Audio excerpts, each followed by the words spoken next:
My dear ಸ್ನೇಹಿತರೆ, ಸೋದರ ಸೋದರಿಯರೇ,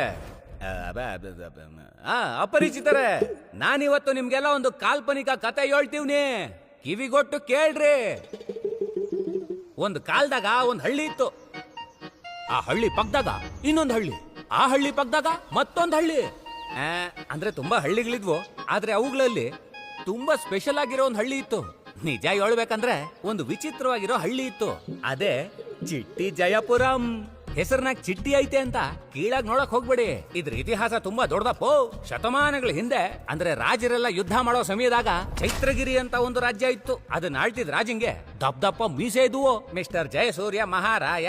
ಅದೇನ್ ದುರದೃಷ್ಟನೋ ಗೊತ್ತಿಲ್ಲ, 3 ವರ್ಷ ಸತತವಾಗಿ ಆ ರಾಜ್ಯಕ್ಕೆ ಮಳೆನೇ ಬೀಳಿಲ್ಲ. ಬರಗಾಲ ಬಂದ್ಬಿಟ್ಟಿತ್ತು. ತಿನ್ನಕ್ ಊಟ ಇಲ್ಲ, ಕುಡಿಯಕ್ ನೀರಿಲ್ಲ. ಜನರೆಲ್ಲ ಮೀನ್ ಸತ್ತು ಬಿದ್ದಂಗ್ ಲೈನಾಗ್ ಸತ್ತು ಬಿದ್ಬಿಟ್ರು.